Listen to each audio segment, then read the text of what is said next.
La pluie s'abattait comme un verdict divin sur le cimetière du Père-Lachaise, transformant les allées en rivières de boue et les fleurs fanées en offrandes noyées.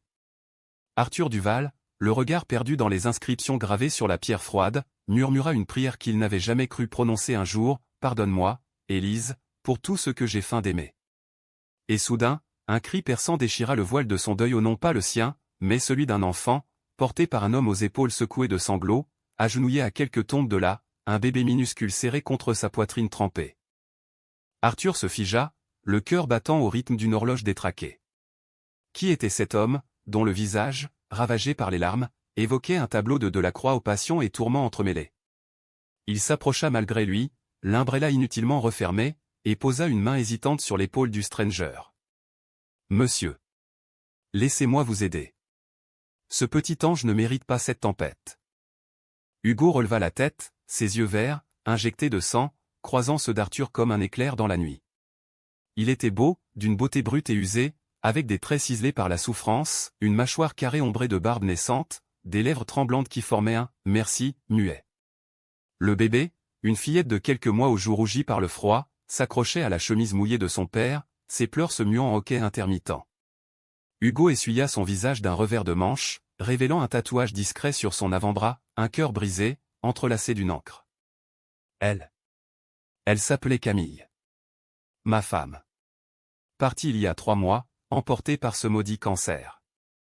Et maintenant, voilà Louise qui hurle comme si elle sentait le vide. Arthur s'agenouilla à son tour, ignorant la boue qui souillait son pantalon sur mesure. Il était Arthur Duval, magnate de l'immobilier parisien, dont les tours de verre dominaient la skyline de la Défense comme des sentinelles impitoyables. À 45 ans, il avait tout, une fortune bâtie sur des rêves d'acier et de béton, une vie sociale tapissée de galas et de sourires forcés. Mais ici, sous ce ciel plombé, il n'était qu'un veuf hanté par les fantômes d'un mariage de façade. Élise, son épouse défunte, avait été sa complice dans cette comédie, un amour platonique scellé pour apaiser les ragots de la haute société, masquant l'orientation qu'Arthur avait enterrée plus profondément que sa tombe. « Je sais ce que c'est, ce vide qui hurle en vous, » dit-il doucement, tendant un mouchoir en lin brodé. « Ma Élise est partie il y a 1 an. Un accident de voiture sur l'autoroute A6. Elle était tout pour moi. Ou du moins, c'est ce que le monde croyait. » Hugo prit le mouchoir, ses doigts effleurant ceux d'Arthur à un contact fugace, électrique, qui fit frissonner l'air entre eux. « Vous êtes, » balbutia-t-il, reconnaissant vaguement les traits de l'homme dans les journaux People. « Juste Arthur, ce soir. » « Et vous ? » Hugo Laurent. Photographe freelance, ou ce qu'il en reste. Depuis que Camille. Sa voix se brisa, et Louise choisit ce moment pour un nouveau vagissement, comme pour ponctuer la tragédie. Arthur, sans réfléchir, défit son écharpe de cachemire et l'enroula autour du bébé, berçant instinctivement le petit corps chaud. « Chut, ma petite. Papa est là, et un oncle improbable aussi. » Ils restèrent ainsi un long moment, sous la pluie qui s'apaisait en une bruine mélancolique. Hugo raconta par bribes leur rencontre à Montmartre, lors d'une expo photo, le diagnostic fulgurant, les nuits blanches à l'hôpital Necker, où Louise était née prématurément, orpheline de mère dès le premier souffle. Arthur écouta, captivé par cette vulnérabilité brute, si éloignée de son existence aseptisée. Lui, qui avait fui ses propres désirs dans les bras anonymes de clubs discrets à Pigalle, se surprit à envier cette authenticité. « Venez chez moi », proposa-t-il impulsivement, comme si les mots avaient échappé à sa raison. « Mon appartement sur les quais est vide, et Louise mérite un feu de cheminée plutôt que cette gadoue. » Hugo hésita, scrutant cet inconnu aux yeux bleus perçants, qui irradiait une assurance presque aristocratique. Mais le froid mordait, et la fatigue l'emporta. « D'accord. Juste pour ce soir. » Le trajet en Bentley jusqu'au 7e arrondissement fut un silence complice, ponctué des gazouillis de Louise apaisés par le ronron du moteur. L'appartement d'Arthur, un pantouse aux baies vitrées surplombant la Seine, était un sanctuaire de modernisme, meubles en cuir italien, tableaux abstraits de Soulages, et une nurserie improvisée qu'il n'avait jamais utilisée. Il installa Hugo et l'enfant dans la chambre d'amis, alluma un feu dans la cheminée du salon, et prépara un thé Earl Grey avec une précision chirurgicale. Assis en tailleur sur le tapis perçant, Hugo berçait Louise endormie, ses traits adoucis par la lueur orangée. « Pourquoi faites-vous ça? Vous ne me connaissez pas. » Arthur s'assit en face, un verre de cognac à la main, son armure contre les nuits trop longues. Parce que le deuil est un voleur solitaire. J'ai passé un an à errer dans ce vide, feignant la force devant les caméras. Élise. Elle savait. Elle savait que j'aimais les hommes, que notre mariage était un pacte de silence. Et pourtant, elle m'a aimé comme un frère. Voir Louise, vous. C'est comme un rappel que la vie continue, même en miettes. Hugo posa son regard sur Arthur, une étincelle de curiosité perçant le brouillard de sa peine. Vous. Aimez les hommes? Dans ce monde de requins en costard? Un rire amer échappa à Arthur. Oh, Paris est tolérante en surface, Hugo. Mais à mon niveau, c'est un sport de combat. Les investisseurs fuient les scandales, les familles comme la mienne vieille bourgeoisie lyonnaise préfèrent les unions hétéros pour perpétuer le nom. Élise était mon bouclier. Sans elle. Il haussa les épaules, masquant le gouffre sous son flegme. La nuit s'étira en confidences chuchotées. Hugo parla de ses rêves brisés, un studio photo à Belleville, des voyages en van le long de la côte d'Azur avec Camille. Arthur avoua ses échappées secrètes dans les bars gays de Le Marais, ces nuits où il se perdait dans des corps éphémères pour oublier le poids de son armoire. À l'aube, alors que Louise tétait un biberon chauffé à la perfection, une complicité naissante s'installa fragile, mais palpable, comme le premier rayon sur la tour Eiffel embrumée. Pourtant, au fil des jours qui suivirent, cette rencontre fortuite devint un refuge. Hugo prolongea son séjour, prétextant des réparations à son appartement exigu du 20e. Arthur, sous couvert d'aide philanthropique, engagea une nounou pour Louise et offrit à Hugo un contrat, immortalisé en photo les chantiers du Val, pour relancer sa carrière. Les matins se muèrent en routine tendre, Arthur, en robe de chambre de soie, préparant des croissants tièdes tandis que Hugo, torse nu après la douche, faisait des grimaces à Louise dans son parc. Les soirs, devant des films de Truffaut, leurs épaules se frôlaient, et les silences se chargeaient d'une tension électrique. Un après-midi, lors d'une séance photo sur un toit-terrasse avec vue sur Notre-Dame, Hugo captura Arthur riant à un rire vrai, libéré, les cheveux fouettés par le vent. « Vous êtes photogénique, monsieur Duval. Mais c'est votre regard qui raconte tout. » Arthur rougit, un phénomène rare pour lui. « Et le vôtre, Hugo ? » Il dit quoi, ce regard qui m'a transpercé au cimetière ? Hugo abaissa son appareil, s'approchant jusqu'à ce que leur souffle se mêle. Qu'il y a de la lumière dans l'ombre. Et peut-être de l'espoir. Leurs lèvres se frôlèrent alors, un baiser hésitant, salé de larmes retenues ou le premier aveu d'un désir longtemps nié. Louise, depuis son porte-bébé, gazouilla comme pour approuver, et Paris, en contrebas, scintilla d'une promesse inattendue. Mais les ombres du passé planaient déjà. Car Arthur n'avait pas tout dit, son associé, un requin nommé Victor Langlois, guettait dans l'ombre, prêt à trahir pour un empire immobilier qui ne tolérait pas les faiblesses. Les semaines suivantes furent un tourbillon de découvertes, un balai délicat entre tendresse et tempête intérieure. Arthur, habitué aux transactions froides des salles de conseil, se surprit à anticiper les matins avec une fébrilité juvénile. Hugo, avec sa barbe de 3 jours et ses jeans usés, apportait une bouffée d'air frais dans le Penthouse aseptisé des playlists de jazz manouche sur la chaîne IFI, des esquisses au crayon sur les naperquins, et Louise, ce petit soleil aux boucles naissantes, qui rampait maintenant avec une détermination comique. Un soir de fin novembre, alors que les feuilles jaunies tourbillonnaient sur les berges de la Seine, Arthur organisa un dîner improvisé, foie gras de chez Fauchon, vin de Bourgogne millésimé, et une tarte aux pommes croustillantes qu'il avait tenté de faire lui-même un désastre sucré, mais Hugo rit si fort que les voisins du dessous durent se demander si un ouragan avait frappé l'immeuble. « Vous, le roi du béton, au fourneau ? C'est comme voir un éléphant danser le tango, » taquina Hugo, léchant une miette sur son pouce avec une malice qui fit accélérer le pouls d'Arthur. Assis sur le balcon, enveloppés dans une couverture partagée, ils contemplèrent les lumières de la ville qui s'allumaient comme des étoiles tombées. Louise dormait dans son berceau, bercée par un mobile de nuages en papier mâché que Hugo avait fabriqué. « Raconte-moi ton enfance » murmura Arthur, la tête sur l'épaule de Hugo, inhalant son odeur de savon et de tabac froid. Pas la version polie pour les dîners en ville. La vraie. Hugo hésita, son verre de vin suspendu. À Lyon, dans un quartier ouvrier près de la Guillotière. Papa était mécano, maman couturière. Ils s'aimaient comme dans un film des années 50 aux disputes enflammées, réconciliation passionnée. Moi, j'étais le gamin rêveur avec un appareil photo volé, capturant les graffitis des ruelles. J'ai su tôt que j'aimais les garçons. Un baiser volé derrière l'église, à 16 ans, avec un footballeur du lycée. Mais Camille. Elle était mon encre hétéro. On s'est aimé comme amis, puis plus, parce que c'était sûr. Et toi? Ton monde de palace et de jet privé, il cachait quoi?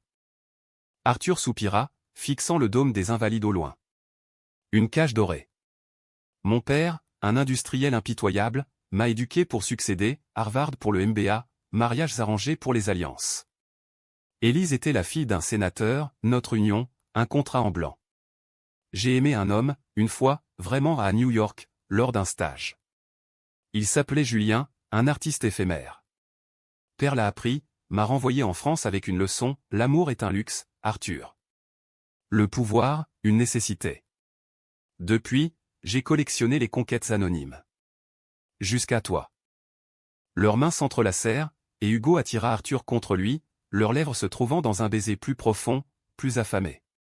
Ce fut une nuit de premiers opposés explorés avec une urgence contenue, murmure en français mêlé d'anglais appris dans les films hollywoodiens que Arthur adorait en secret. Hugo, avec sa douceur rugueuse, effaça les ans de solitude, Arthur, avec sa tendresse possessive, guérit les plaies de Hugo. Au matin, enlacés dans les draps froissés, Louise les réveilla d'un éclat de rire, et pour la première fois, Arthur se sentit complet, pas un magnate, pas un imposteur, juste un homme aimé. Pourtant, la réalité s'insinuait comme un brouillard matinal. Au bureau, les rumeurs enflaient, Duval a un protégé, un gigolo avec un mioche. Victor Langlois, son bras droit depuis 10 ans, affichait un sourire carnassier lors des réunions. Victor, avec ses costumes italiens impeccables et son ambition vorace, avait toujours convoité la couronne. Orphelin d'un divorce amer, il voyait en Arthur un rival à abattre, surtout si des distractions personnelles affaiblissaient l'empire.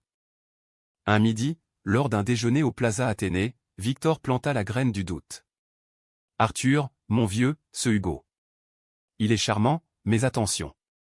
Paris adore les scandales, mais Wall Street? Tes investisseurs américains détestent les risques moraux. Et ce bébé ou une charge inattendue pour un célibataire endeuillé.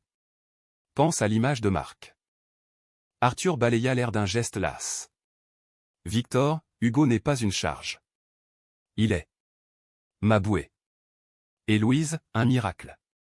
Laisse les ragots aux tabloïds. Mais Victor n'était pas homme à lâcher prise. Ce soir-là, il engagea un privé, un limier discret pour fouiller le passé de Hugo. Les rapports arrivèrent vite d'aide d'hôpital pour Camille, un Hugo qui avait flirté avec la dépression, et pire, une rumeur d'un ex, un amant jaloux qui pourrait bien refaire surface. Pendant ce temps, la romance fleurissait. Hugo emmena Arthur à son ancien studio à Belleville, un grenier bohème aux murs tapissés de tirages noirs et blancs, portraits de couples enlacés sous la pluie, enfants rieurs dans les marchés aux puces.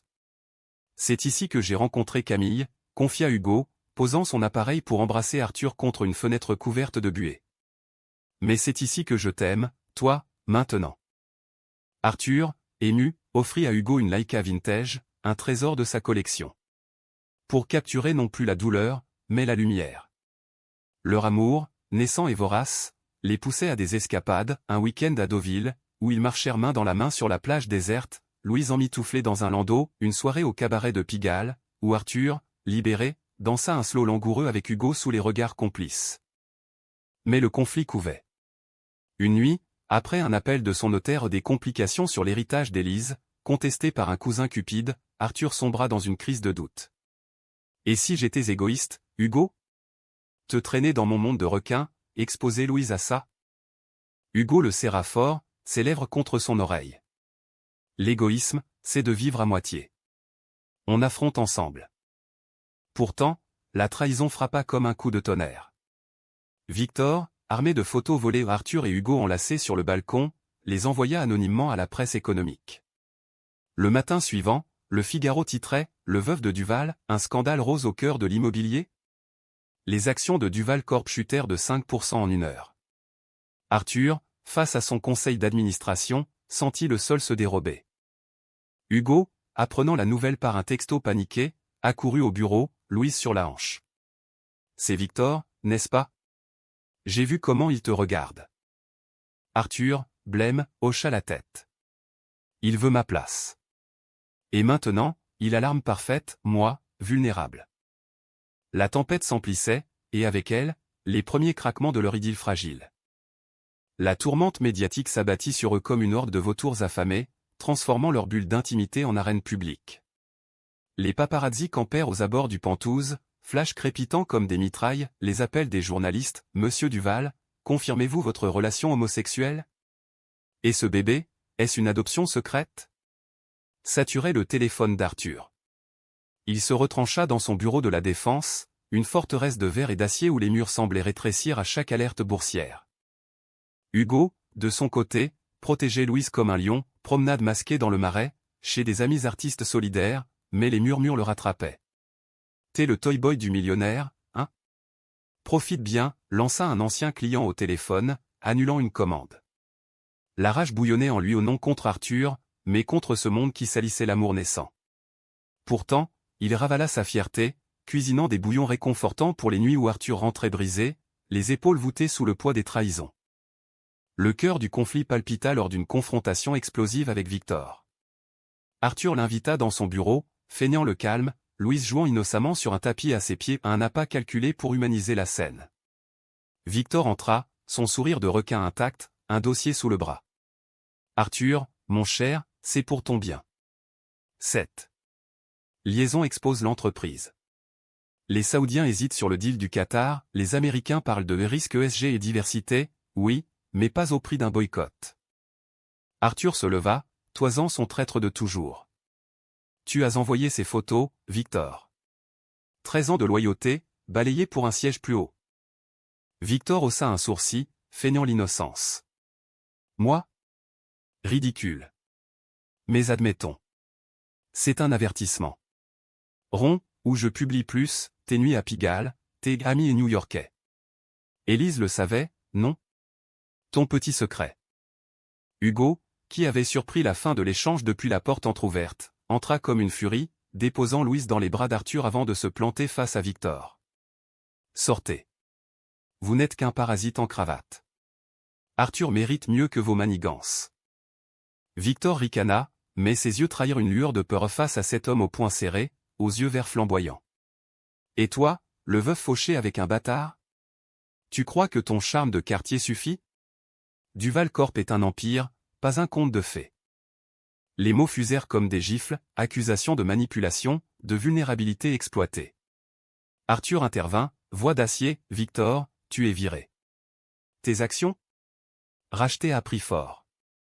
Et si tu respires un mot, mes avocats te noieront sous les procès. » Victor partit, la queue basse, mais le mal était fait. Les médias s'emballèrent, coup de théâtre chez Duval, limogeage pour scandale interne.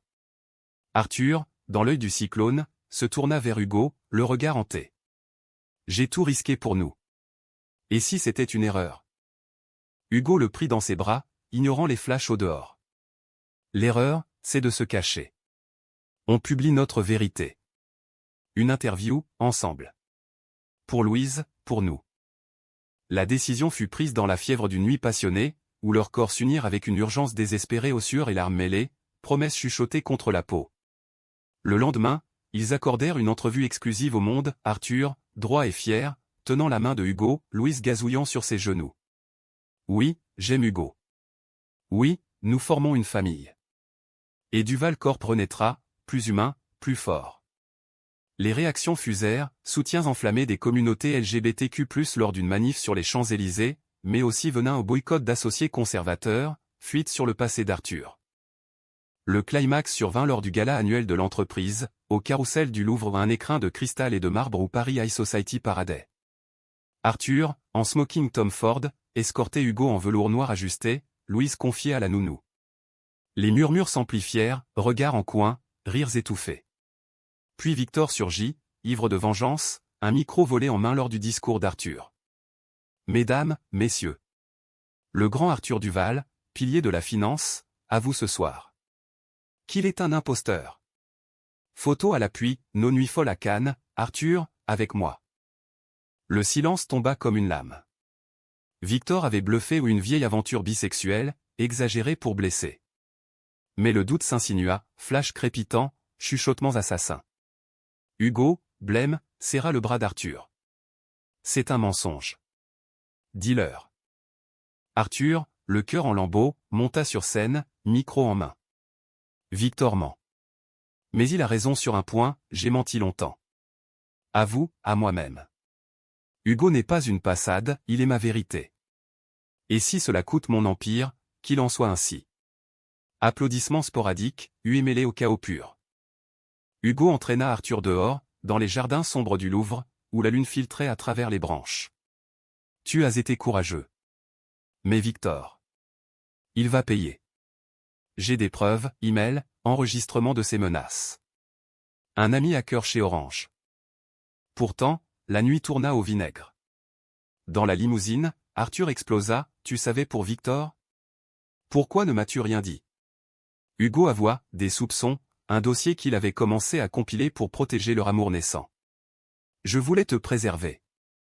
Pas te trahir comme lui. Les mots blessèrent plus que les flashs. Arthur, rongé par la paranoïa, demanda un temps, j'ai besoin d'espace, Hugo. Pour digérer. Hugo partit, Louise en pleurs sur son épaule, laissant Arthur seul avec ses démons.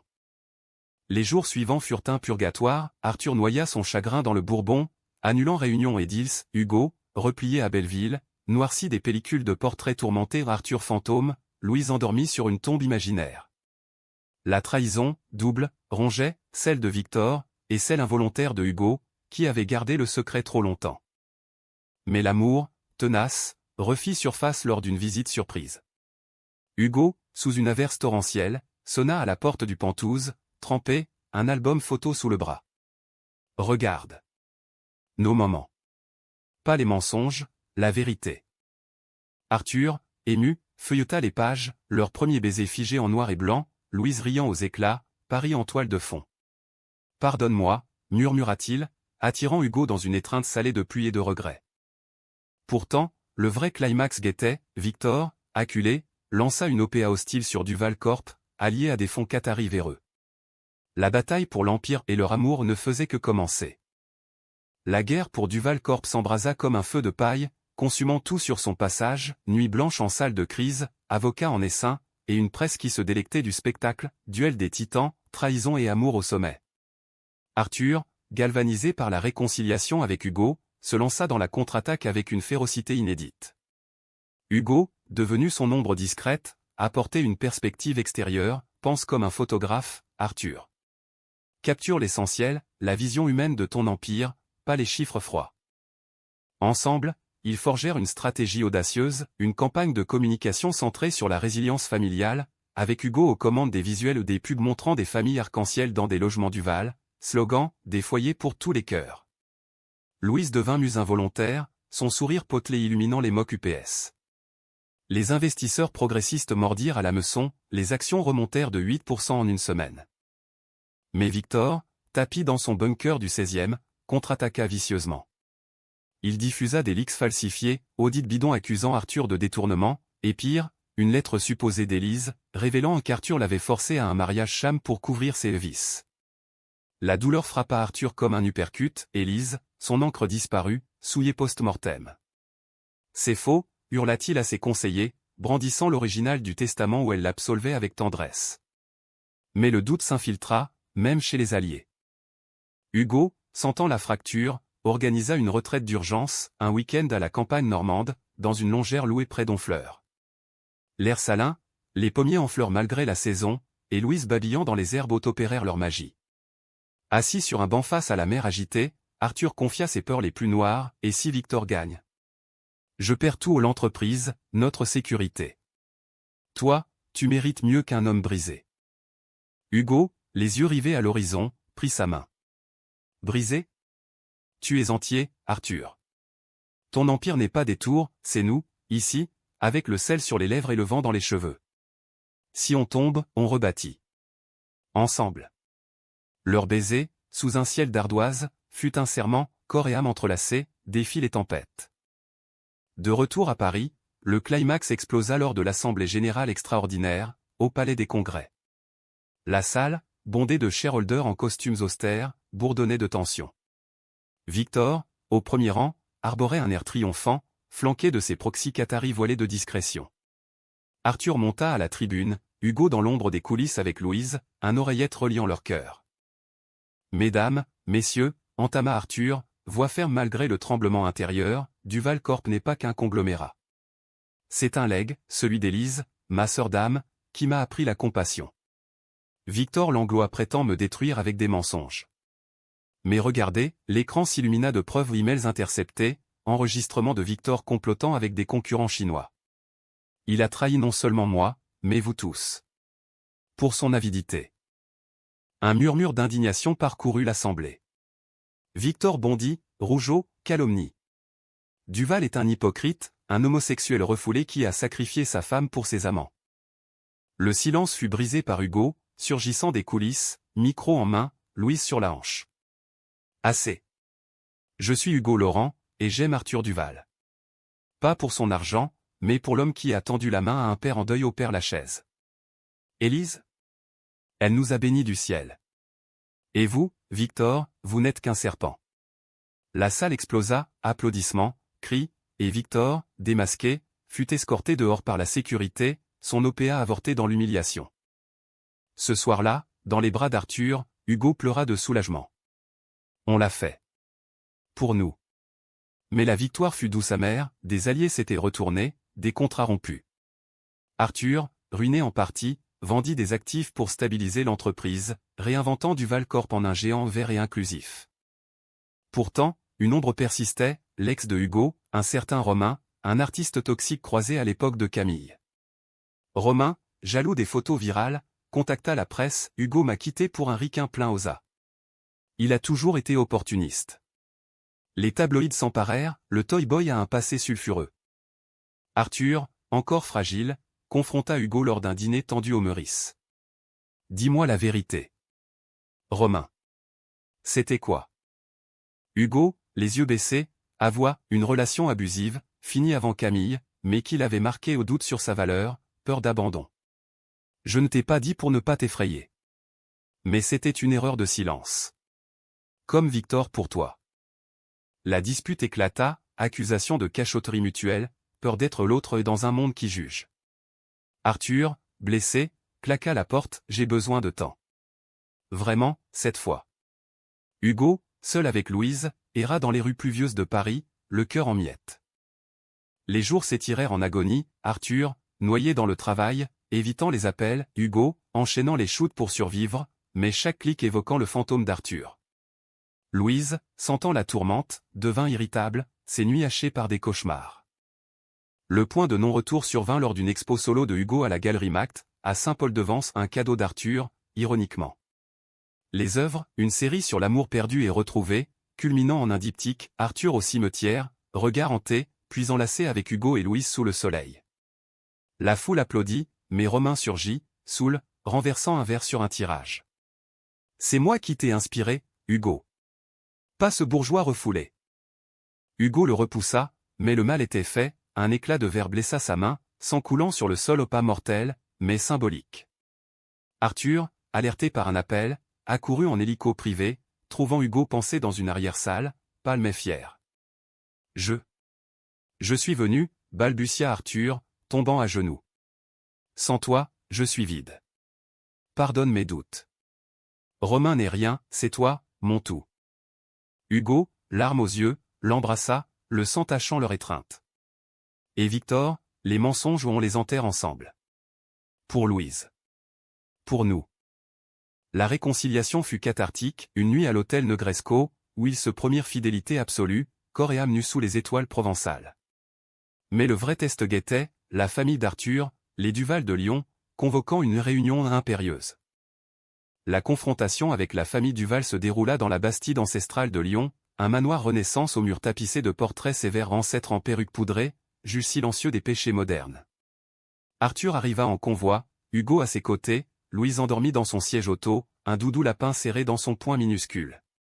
L'air automnal charriait l'odeur des vignes du Beaujolais, mais l'atmosphère à l'intérieur était glaciale, tante Marguerite, veuve acariâtre, oncle Philippe, banquier traditionnaliste, et la mère d'Arthur, Claire, un fantôme élégant aux yeux froids. Arthur, mon fils, entama Claire d'une voix de cristal, c'est extravagance parisienne. Un homme, un enfant? Pour le nom Duval? Ces mots, ciselés comme un scalpel, lacérèrent l'air du salon aux cheminées crépitantes. Arthur, droit comme un i, tint la main de Hugo. Mère, ce ne sont pas des extravagances. Hugo est mon amour. Louise, notre fille. Élise l'aurait voulu ainsi ou elle qui m'a libéré dans son testament, vivrait, mon frère. Philippe ricana, agitant un journal froissé ou une photo floue d'Arthur et Hugo au gala. Et l'entreprise? Tes réformes inclusives? Les cousins murmurent de désinhéritance. Hugo, sentant la tempête, intervint avec une douceur inattendue. Madame, monsieur, je ne suis pas un chasseur de fortune. Je suis un père qui a perdu sa femme, un artiste qui capture les âmes. Arthur m'a sauvé au Père-Lachaise, ce jour de pluie. Et ensemble, nous sauvons les autres des logements pour familles monoparentales, des bourses pour artistes queer. C'est l'héritage que vous devriez célébrer. Claire, ébranlée, observa Louise qui s'éveillait, babillant vers elle. La grand-mère potentielle s'approcha, hésitante, et prit l'enfant dans ses bras. Un sourire fugace trahit la fissure, elle a les yeux d'Élise. Les heures passèrent en débats âpres, tradition contre modernité, honte contre fierté. À la fin, Philippe céda, pour l'entreprise, nous soutenons. Mais discrètement. Claire, plus dure, murmura à Arthur, tu as brisé le moule, mon fils. Mais peut-être. La reforger plus fort.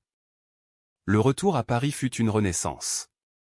Duval Corp, purgé des toxines, signa un partenariat avec une fondation LGBTQ+, pour des résidences inclusives. Hugo exposa sa série Le cœur forgé au Centre Pompidou, un triomphe critique saluant l'amour comme acte politique. Arthur, libéré, fonda une bourse Élise Hugo pour jeunes talents queer. Pourtant, l'humanité de leur histoire ne résidait pas dans les victoires publiques, mais dans les instants volés, dimanche paresseux au Luxembourg, où Louise trottinait entre eux, riant aux pigeons, nuit où Arthur lisait du Proust à Hugo, leurs corps enlacés sous la couette, voyage en train vers la Provence, où ils rêvaient d'une maison aux volets bleus, loin des flashs. Un an jour pour jour après leur rencontre au cimetière, ils retournèrent au Père-Lachaise. La pluie avait cédé à un soleil timide, les tombes, fleuries de chrysanthèmes. Arthur posa un bouquet sur celle d'Élise, Hugo sur celle de Camille. Louise, 4 pas maladroits devant, cueillit une feuille morte, la tendant à ses papas avec un « P.A. ». « Merci, mes amours perdus », murmura Arthur. « Pour nous avoir menés l'un à l'autre. » Hugo l'embrassa, le monde s'effaçant. Et pour cette fin qui n'est qu'un début. Humanité, amour où tout est là, dans ce petit cœur. Paris, éternel, les enveloppa de sa lumière indifférente et bienveillante. Leur histoire, tissée de drame et de tendresse, n'était pas un triomphe hollywoodien sans nuages, mais une tapisserie humaine, imparfaite, riche de cicatrices, illuminée par un amour qui avait osé naître des ruines. Et dans ce deuil partagé, ils avaient trouvé non la guérison totale, mais une paix profonde, celle de savoir que l'amour, vrai, transcende les tombes et les trahisons.